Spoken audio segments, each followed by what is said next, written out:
ರೀತಿ ಡೈಲಿ ಕೆನೆನ ತೆಗೆದು ನೀವು ಬೆಣ್ಣೆನ ಸಪ್ರೇಟ್ ಮಾಡ್ಕೊಳ್ತೀರಾ? ಸೊ ಮಿಕ್ಸಿ ಜಾರ್ಗೆ ಹಾಕಿದ ತಕ್ಷಣ ಅದು ಬೇಗನೆ ಮಜ್ಜಿಗೆ ಮತ್ತು ಬೆಣ್ಣೆ ಸಪ್ರೇಟ್ ಆಗೋದಿಲ್ಲ, ಏನಾದರೂ ಒಂದು ಟಿಪ್ಸ್ನ ತಿಳಿಸಿ ಅಂತ ಕೇಳಿದ್ರಿ. ಸೊ ಹಾಗಾಗಿ ಇವತ್ತಿನ ವಿಡಿಯೋದಲ್ಲಿ ತಿಳಿಸ್ತಾ ಇದ್ದೀನಿ.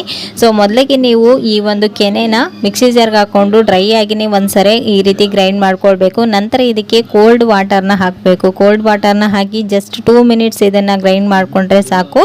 ಮಜ್ಜಿಗೆ ಸಪ್ರೇಟ್, ಬೆಣ್ಣೆ ಸಪ್ರೇಟ್ ಆಗಿಬಿಡುತ್ತೆ. ಒಂದು ಸ್ವಲ್ಪ ಬೆಣ್ಣೆ ಅಂಶನೂ ಮಜ್ಜಿಗೆಯಲ್ಲಿ ಉಳ್ಕೊಳ್ಳೋದಿಲ್ಲ. ನೀವು ಕಡಿಮೆ ಸಮಯದಲ್ಲಿ ಬೆಣ್ಣೆನ ತೆಗೆದುಕೊಳ್ಬೋದು, ಜಾಸ್ತಿ ಟೈಮ್ ಹಿಡಿಯೋದಿಲ್ಲ. ಆದಷ್ಟು ನೀವು ಕೋಲ್ಡ್ ವಾಟರ್ನ ಇದರಲ್ಲಿ ಯೂಸ್ ಮಾಡಿ, ಓಕೆನಾ? ಸೊ ನೋಡ್ತಾ ಇರ್ಬೋದು ಇವಾಗ ಎಷ್ಟು ಈಸಿಯಾಗಿ ಒಂದು 2 ಮಿನಿಟ್ಸ್ ಇದನ್ನು ಗ್ರೈಂಡ್ ಮಾಡ್ಕೊಂಡಿದ್ದೀನಿ, ಬೆಣ್ಣೆ ಸಪ್ರೇಟ್ ಆಗಿದೆ ಅಂತ. ಹಾಗೆಯೇ ಇದನ್ನು ಕಾಯಿಸ್ಕೊಳ್ಬೇಕಾದ್ರೂ ಅಷ್ಟೇ, ಬೆಣ್ಣೆ ತೆಗೆದ ತಕ್ಷಣವೇ ಕಾಯಿಸ್ಕೊಳ್ಳೋದಕ್ಕಿಂತ ಒನ್ ಡೇ ಇದನ್ನು ಓವರ್ ನೈಟ್ ಫ್ರಿಜ್ಜಲ್ಲಿ ಬೆಣ್ಣೆನ ಇಟ್ಟು ನೆಕ್ಸ್ಟ್ ಡೇ ನೀವು ತುಪ್ಪನ ಕಾಯಿಸ್ಕೊಳ್ಳೋದ್ರಿಂದ ಇದರಲ್ಲಿ ಬೆಣ್ಣೆ ಅಂಶ ಲಾಸ್ಟಲ್ಲಿ ಉಳಿಯುತ್ತಲ್ವ, ಸೊ ಅದನ್ನು ಜಾಸ್ತಿ ಉಳಿಯೋದಿಲ್ಲ. ಹಾಗೆಯೇ ತುಪ್ಪ ಬೇಗನೆ ಎತ್ತೋದಿಲ್ಲ, ಸ್ಮೆಲ್ ಕೂಡ